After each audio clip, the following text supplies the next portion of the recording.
Episode की शुरुआत में बेन फोराम से एलियन बनकर एक गैल्वेनिक मेकाबॉट से लड़ रहा था।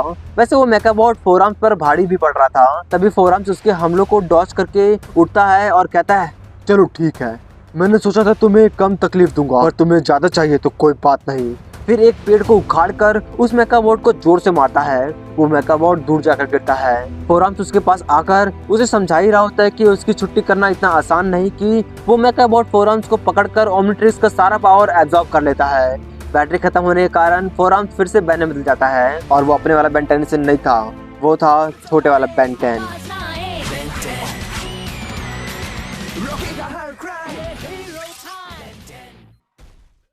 वो मेकाबॉट बेन से कहता है, दुनिया छोड़ने से पहले तुम्हारी कोई आखिरी ख्वाहिश बेन टेनिसन। पर बेन तो घबराता ही नहीं। वो बस कहता है अगर वो ऐसी धमकी देना चाहता है तो वो पहले अपना मुंह धोकर आए।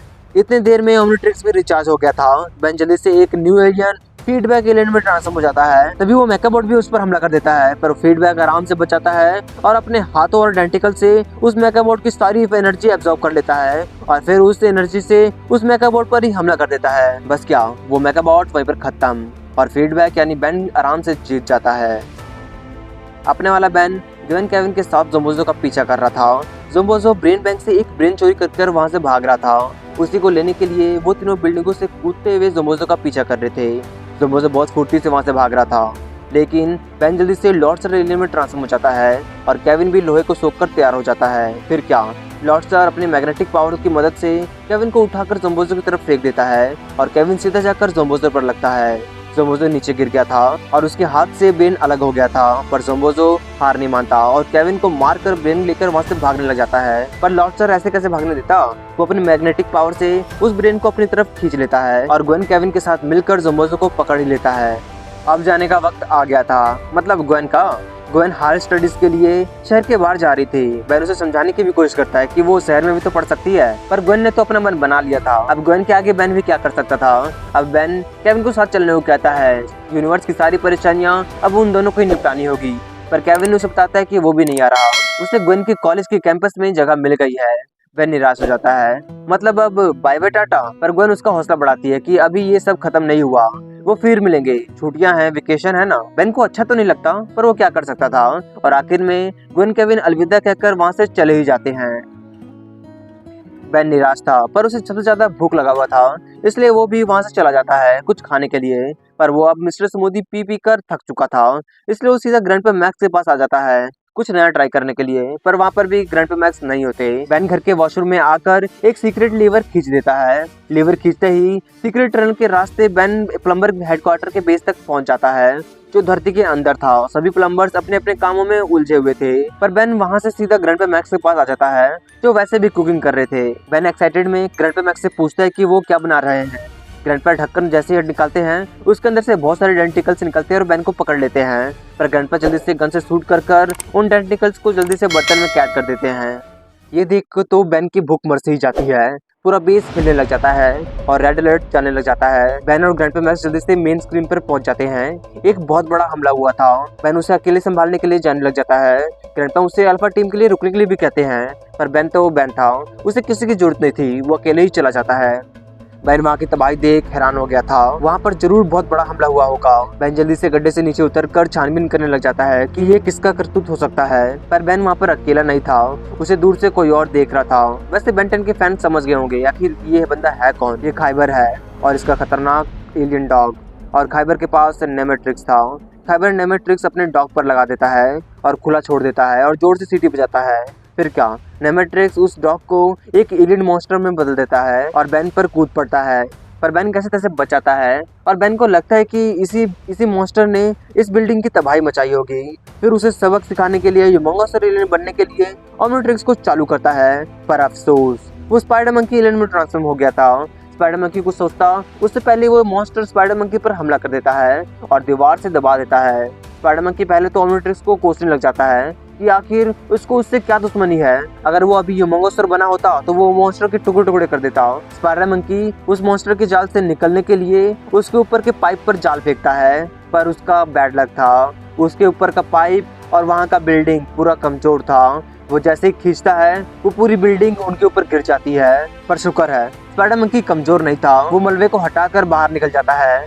वैसे वो मॉन्स्टर भी कमजोर नहीं था, वो भी निकल जाता है। वो मॉन्स्टर तेजी से स्पाइडर मंकी की तरफ भागने लग जाता है। अब तो स्पाइडर मंकी को भी कुछ समझ नहीं आ रहा था कि आखिर वो करे क्या, पर वो मॉन्स्टर स्पाइडर मंकी से टकराता है, फिर से सीटी बजा देता है। सीटी सुनते ही वो मॉन्स्टर रुक जाता है और फिर से खाइबर के पास आकर डॉग में बदल जाता है। स्पाइडर मंकी को कुछ समझ नहीं आ रहा था कि आखिर अभी हुआ क्या। बेंटन को देखकर खाइबर अपने डॉग से कहता है, हमने सही सोचा था, वो टेनिसन एक अच्छा शिकार है। स्पाइडर मंकी फिर से बैन में बदल जाता है। तभी एक टॉयलेट से एक एलियन बाहर निकलता है। उसका नाम टकमर था और वो उसकी जगह थी। बेन कहता है कि वो अब सेफ है, उसे कोई मदद चाहिए, पर टकमर तो सीधा उसे जाने को कह देता है और उसे कोई मुसीबत नहीं चाहिए। बेन उससे पूछते हैं कि आखिर ये सब किसने किया होगा, उसे कुछ पता है। टकमर कहता है कि वो अपनी टॉयलेट शॉप बहुत आराम से चलाता था, पर दूसरी दुनिया के बदमाश उन सभी व्यापारियों को परेशान करते हैं। व्यापारी बदमाशों को हफ्ता देते हैं और अगर उन्होंने हफ्ता नहीं दिया तो वही लोग उनके दुश्मन बन जाते हैं। बेन उससे पूछते हैं कि क्या किसी और को उन्होंने धमकी दिया है। टकमर गुस्से में बोलता है, बेलवुड के हर एक शॉप को उसे इतना भी खबर नहीं। बेन सीधा मिस्टर बर्मन के शॉप पर आ जाता है और मिस्टर बर्मन से पूछते हैं कि क्या वो उन बदमाशों के बारे में जानते हैं, पर मिस्टर बर्मन उसे कुछ नहीं बताते और बार बार अपनी घड़ी देखते हुए बस बेन को वहाँ से जाने को कहते हैं, जल्दी जाओ। उनकी उत्तेजना देख बेन समझ जाता है कि शायद अब उनके आने का वक्त हो गया है। मिस्टर बर्मन परेशान हो जाते हैं और बेन को समझाने की कोशिश करते हैं कि वो माल देते हैं और वो जाते हैं, ये एक सीधा हिसाब है। पर बेन भी उन्हें समझाने की कोशिश करता है कि वो सब कुछ ठीक कर सकता है, पर मिस्टर बर्मन गुस्सा हो जाते हैं और बेन को वहाँ से जाने को कहते हैं, क्योंकि वो जब भी शॉप में आता है तो तबाही जरूर मचती है। बेन उन्हें मनाने की कोशिश करने लग जाता है कि वो टेबल पर बस बैठा रहेगा, उन्हें भनक तक नहीं पहुँचेगी कि वो वहाँ पर बैठा भी है। अब मिस्टर बर्मन भी क्या कर सकते थे, वो बेन की बात मान जाते हैं। बेन भेष बदलने के लिए कोई बेबी एलियन बनने के लिए ओमनिट्रिक्स चालू करता है, पर कमबख्त ओमनिट्रिक्स उसे कैननबोल्ट एलियन में ट्रांसफॉर्म कर देता है और बनते ही शॉप का सत्यानाश करना शुरू हो गया था। सभी कस्टमर्स डर जाते हैं, तो कैननबोल्ट सभी से माफी मांगता है और कुछ कैंस उठाकर एक कुर्सी पर बैठ जाता है, पर कैननबोल्ट का भार वो कुर्सी उठा नहीं पाता और वो टूट जाती है। कैननबोल्ट नीचे गिर जाता है। मिस्टर बर्मन समझ जाते हैं कि आज तो उनके शॉप का सत्यानाश होकर ही रहेगा, पर कैननबोल्ट फिर से उठता है और इस बार 2 कुर्सी पर बैठ जाता है। वैसे उसके बगल में एक और शख्स बैठा हुआ था और वो जूस और खाना खा रहा था। कैननबोल्ट उस आदमी से बस एक बार मांगता है खाना, और वैसे वो आदमी भी बिना कुछ कहे अपना सारा खाना कैननबोल्ट को दे देता है। पर कैननबोल्ट कुछ खाता उससे पहले वहाँ पर बदमाश एलियन भी आ जाते हैं हफ्ता वसूल करने के लिए। अगर मिस्टर बर्मन ने उन्हें हफ्ता नहीं दिया तो टकमर के जैसा उनका हाल हो जाएगा। मिस्टर बर्मन डर जाते हैं, वो हफ्ता देने के लिए बॉक्स में से एक क्रिस्टल निकाल कर देने लग जाते हैं, पर वो बदमाश उनका बॉक्स ही ले लेते हैं। ये सब देख कैननबोल्ट टेबल को तोड़ते हुए उन्हें रोकता है। वो पानी वाला बदमाश कैननबोल्ट से उनके झमेले से दूर रहने को कहता है, पर कैननबोल्ट कहाँ मानने वाला था। मिस्टर बर्मन कैननबोल्ट को रुकने को कहते हैं, प्लीज ये सब बाहर जाकर करो, इसके बदले में मैं तुम्हें कीमत दे सकता हूँ। पर कैननबोल्ट का मन थोड़ी डोल सकता था। वो उन बदमाशों से कहता है कि वो लोगों को परेशान करना बंद कर दे, पर वो बदमाश भी कहाँ मानने वाले थे। वो पानी वाला बंदा अंधाधुंध लेजर फायरिंग करने लग जाता है। सब कुछ टूटने फूटने लगा था। मिस्टर बर्मन टेबल के नीचे छिप जाते हैं और खुद को कोसने लग जाते हैं कि आखिर उन्होंने बेन को अंदर आने ही क्यों दिया। लेजर अंधाधुंध फायरिंग हो रहे थे, पर वो टेबल वाला बंदा तो आराम से चिल कर रहा था। वो अपने चम्मच से ही लेजर को रिफ्लेक्ट करके उस पानी वाले बदमाश को ही ढेर कर देता है। कैननबोल्ट जल्दी से गोल गोल घूमकर उस पानी वाले बंदे को जोर से टक्कर मारता है। शॉप का सेल्फ गिरने लग जाते हैं।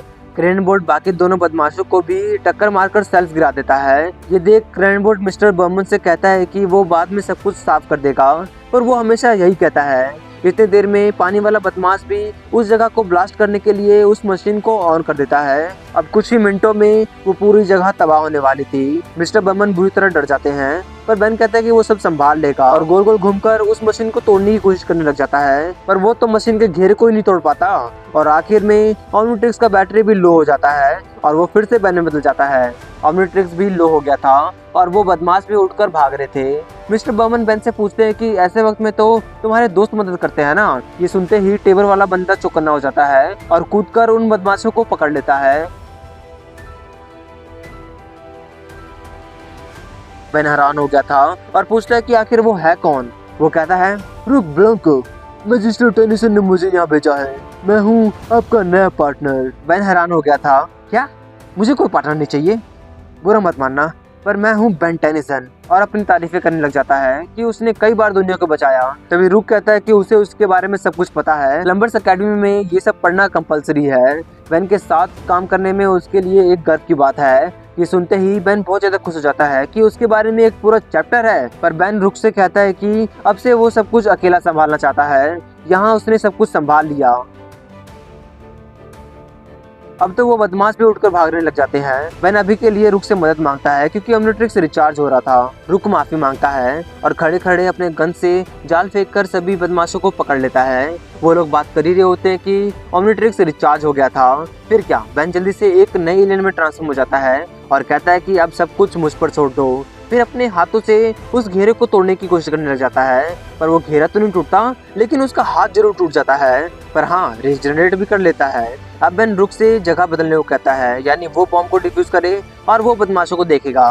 दोनों जल्दी से जगह चेंज कर लेते हैं। रुक उस बॉम्ब को देखकर समझ आता है कि वो उसे डिफ्यूज नहीं कर सकता, इसलिए वो जल्दी से अपने ब्लास्टर की मदद से शॉप का दीवार तोड़ देता है। ये देख मिस्टर बम्बर निराश हो जाते हैं, पर क्या कर सकते थे। रुक बेन को समझाता है कि वो वक्त पर डिफ्यूज नहीं कर पाएगा, उन्हें उस बॉम्ब को कहीं और फेंकना होगा, और बेन से उस बॉम्ब को बाहर लेकर जाने को कहता है। फिर क्या, बेन जल्दी से अपने दोनों हाथों को बड़ा कर उस बॉम्ब के गोले को बाहर लेकर जाकर फेंकने वाला ही होता है कि तभी रुक उसे रोक देता है और पहले तो अपने मशीन से चेक करता है कि कहीं यहाँ पर कोई है तो नहीं। रुक को मैदान साफ दिखाई देता है, पर बेन उस बॉम्ब को फेंकता उससे पहले ही वहाँ पर वो तीनों बदमाश आ जाते हैं और बेन का हाथ तोड़कर उस बॉम्ब को नीचे गिरा देते हैं। बेन उसे पकड़ने की भी कोशिश करता है, पर वो नहीं पकड़ पाता और वो नीचे गिर जाता है। अब वो बॉम्ब फटने वाला था। बेन जल्दी से रुक को साइड करता है और जल्दी से रॉक थ्रोवर बनकर उस बॉम्ब को उठाकर दूर फेंक देता है। रुक और बेन जल्दी से दूर भागने लग जाते हैं और रुक के काउंटडाउन के साथ ही वो बॉम्ब फट जाता है और सामने वाली बिल्डिंग बुरी तरह तबाह हो जाती है। पर रुक और बेन और बाकियों को कुछ नहीं होता।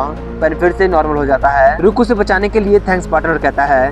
बेन उसे कहता है कि उसे थैंक्स कहने की कोई जरूरत नहीं और हम पार्टनर नहीं है। वो दोनों बातें कर ही रहे होते हैं कि वो तीनों बदमाश वहाँ से भागने लग जाते हैं, पर ऐसे कैसे। बेन और रुक भी उनका पीछा करने लग जाते हैं। वैसे वो तीनों बदमाश शहर के नीचे बने टनल के अंदर भाग रहे थे। जैसे ही बेन टनल के अंदर जाता है, वहाँ का नजारा देख हैरान हो जाता है क्योंकि वहाँ पर पूरा शहर था, बहुत बड़ा शहर। पर रुक हैरान नहीं होता और उन बदमाशों का पीछा करने लग जाता है और उसके पीछे बेन भी चला जाता है।